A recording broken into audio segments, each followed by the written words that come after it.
had something taken away from you? Your toys, your games, your mac and cheese. Everybody's had something taken away from you. Well, we have too.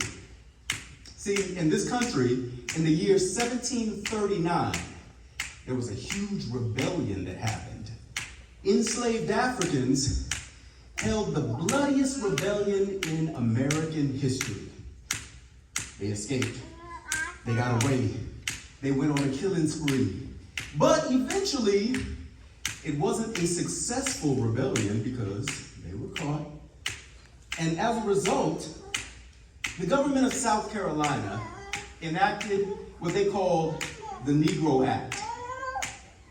Now, in American history, the Negro Act is the law that made it illegal for any African/African American to read, to write, to have or be caught with a book, to gather in groups, to have, own, or play a drum. But what did we do? We kept that drum beat going. We kept the beat going in our feet. We kept the treble going in our hands. And those hi-hats, those snares, all those djembe drums, all those drums that were part of our culture that was disconnected because we were in a whole different continent. We had to keep that bloodline and that drum going. And what it looked like, early African-American percussive dance looked like ham bone.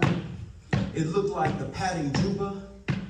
It looked like early forms of tap dance called the buck dance. It looked like playing spoons on washboards and finding anything around us that wasn't a drum so we can keep the beat going. And then later on, it looked like military marching drills when African Americans were put on the front lines and we would come back home. And it looked like pity-pat hand clap games from the schoolyard. And all of these things led to what we call stepping today, that you can see from African American fraternities and sororities. This modern style of stepping, we do it because it reminds us where we've been. And we do it because it reminds us who we are. These men and women are merely players who understand the sentiment of their instrument and what it was meant to play. Let us play.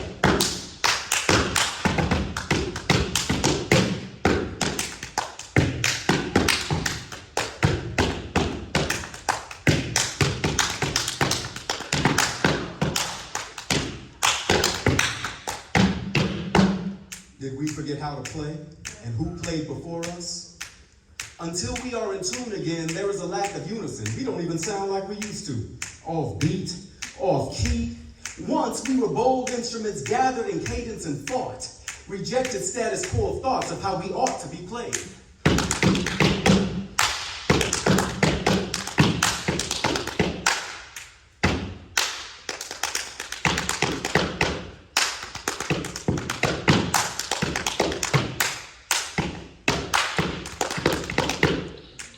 Once raisins in the sun, we've become very strange fruit. Without any assistance, we tie the noose.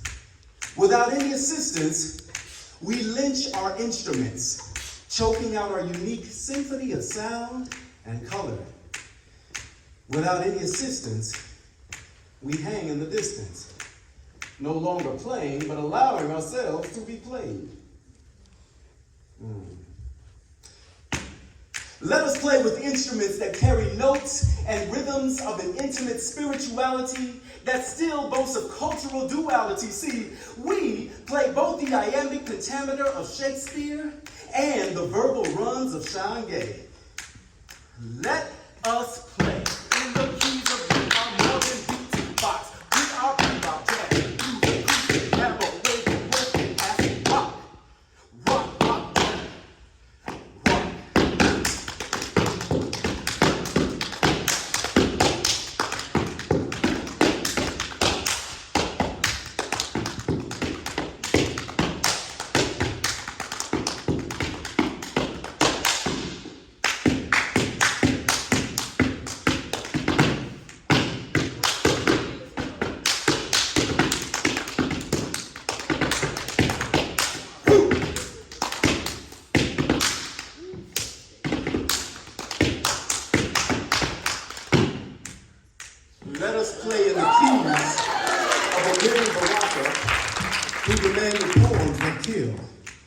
Now we command our instrument to do the same. Kill the noise. Never again to be told who we were, but to remember who we are. We are men and women who are merely players, understanding the sentiment of our instrument and what it was meant to play, meant to be. So let us play. Rejoice, reverb, reprise, resonate. Let us be revolution, renaissance, rebirth of a nation, rededication to the men and women who played before us.